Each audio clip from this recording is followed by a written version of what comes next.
بسم اللہ الرحمن الرحیم۔ السلام علیکم ورحمۃ اللہ وبرکاتہ۔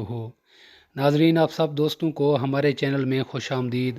آپ سب دوستوں سے گزارش ہے کہ جنہوں نے ابھی تک ہمارے چینل کو سبسکرائب نہیں کیا وہ ہمارے چینل کو سبسکرائب کر لیں، بیل آئیکن کا بٹن دبا دیں اور ہماری ہر آنے والی ویڈیو کو لائک کیا کریں۔ آج میں آپ سب دوستوں کے لیے ایک بہت ہی زبردست ویڈیو لے کر حاضر ہوا ہوں، جس میں آپ کو ایسی غذاؤں کے بارے میں بتاؤں گا جو ہمارے پیارے نبی صلی اللہ علیہ وآلہ وسلم کو پسند تھیں۔ اللہ تعالیٰ نے زمین پر انسانوں کے لیے بے شمار نعمتیں عطا فرمائیں، جن میں بہت سی ضروریات زندگی، جن میں خوراک، پانی، پناہ گاہ اور خدا کی دیگر قدرتی تحائف شامل ہیں۔ غذا دنیا میں ہر انسان کے لیے ضروری ہے۔ اللہ تعالیٰ کے پیارے حبیب حضرت محمد مصطفیٰ صلی اللہ علیہ وآلہ وصحبہ وبارک وسلم کی عادت مبارک یہ تھی کہ جس قسم کا کھانا سامنے آتا اسے تناول فرما لیتے اور نہ ہی کسی خاص قسم کے کھانے کے لیے اہتمام فرماتے۔ حضور نبی اکرم صلی اللہ علیہ وآلہ وسلم ان غذاؤں کو ان کے ذائقے اور فوائد کی وجہ سے بہت پسند فرماتے۔ کھجور اہل عرب عموماً خوراک کے طور پر استعمال کرتے تھے۔ حضور نبی اکرم صلی اللہ علیہ وآلہ وسلم نے کھجور کی بڑی تعریف فرمائی، خصوصاً عجوا کھجور کی۔ حضور نبی اکرم صلی اللہ علیہ وسلم کھجور کو پسند فرماتے اور اس کا بہت استعمال فرماتے۔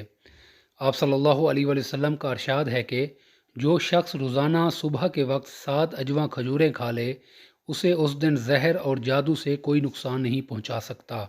ایک اور جگہ ارشاد ہے، عجوا جنت کا پھل ہے، اس میں زہر سے شفا دینے کی تاثیر ہے۔ روغن زیتون۔ حضرت محمد مصطفیٰ صلی اللہ علیہ وآلہ وسلم نے روغن زیتون کو بہت پسند فرمایا۔ نبی کریم صلی اللہ علیہ وسلم روٹی کو روغن زیتون سے چوپر کر تناول فرماتے۔ قرآن میں زیتون کا ذکر آیا ہے۔ رسول اللہ صلی اللہ علیہ وآلہ وسلم نے ارشاد فرمایا کہ زیتون کا تیل کھاؤ اور مالش میں استعمال کرو، اس لیے کہ یہ مبارک درخت سے پیدا ہوتا ہے۔ دودھ رسول اکرم صلی اللہ علیہ وآلہ وسلم کی پسندیدہ غذا رہی ہے۔ نبی کریم صلی اللہ علیہ وآلہ وسلم دودھ کو بہت پسند فرماتے۔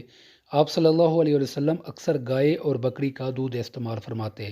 آپ صلی اللہ علیہ وسلم کا ارشاد ہے، کوئی چیز ایسی نہیں جو طعام اور مشروب دونوں کا کام دیتی ہو سوائے دودھ کے۔ حضرت صہیب رضی اللہ عنہ سے روایت ہے کہ آپ صلی اللہ علیہ وآلہ وسلم نے ارشاد فرمایا، تم لوگ گائے کے دودھ کو اپنے لیے لازم قرار دے دو، کیونکہ یہ شفا بخش ہے اور اس کا گھی دوا ہے۔ شہد۔ رسول اکرم صلی اللہ علیہ وسلم کو شہد بہت پسند تھا اور اس کا بہت استعمال فرماتے۔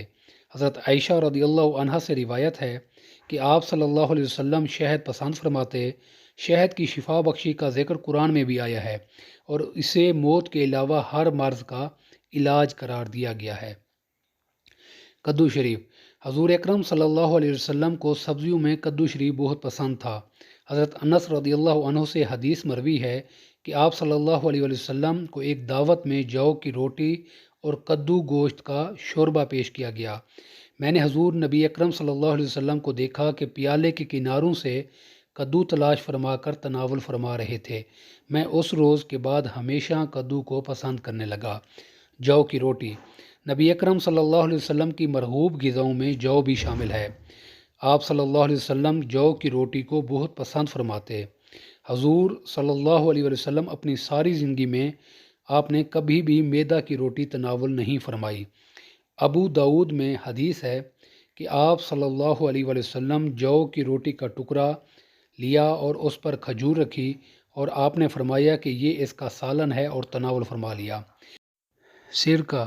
ہمارے پیارے نبی صلی اللہ علیہ وآلہ وسلم کو سرکہ بھی بہت پسند تھا۔ آپ صلی اللہ علیہ وآلہ وسلم نے نہ صرف سرکہ کو تناول فرمایا بلکہ اس کی تعریف بھی فرمائی۔ حدیث میں ہے کہ حضور نبی اکرم صلی اللہ علیہ وآلہ وسلم نے ارشاد فرمایا کہ سرکہ بھی کیسا بہترین سالن ہے۔ گوشت آپ صلی اللہ علیہ وآلہ وسلم کی مرغوب غذا تھی۔ آپ صلی اللہ علیہ وآلہ وسلم نے فرمایا، دنیا و جنت دونوں جگہ سب کھانوں کا سردار گوشت ہے۔ انجیر بھی آپ صلی اللہ علیہ وآلہ وسلم کی پسندیدہ غذاؤں میں سے ایک ہے۔ آپ صلی اللہ علیہ وآلہ وسلم نے فرمایا، انجیر جنت کا پھل ہے۔ انگور، حضور نبی اکرم صلی اللہ علیہ وآلہ وسلم انگور پسند فرماتے تھے۔ حضرت سیدنا عبداللہ بن عباس رضی اللہ عنہ فرماتے ہیں کہ میں نے نبی کریم صلی اللہ علیہ وآلہ وسلم کو انگور تناول فرماتے ہوئے دیکھا۔ دعا ہے اللہ تبارک و تعالی ہمیں آپ صلی اللہ علیہ وآلہ وسلم کی سنتوں کو اپنانے کی توفیق عطا فرمائے اور ہمیں دنیا اور آخرت کی بھلائی عطا فرمائے۔ السلام علیکم ورحمۃ اللہ وبرکاتہ۔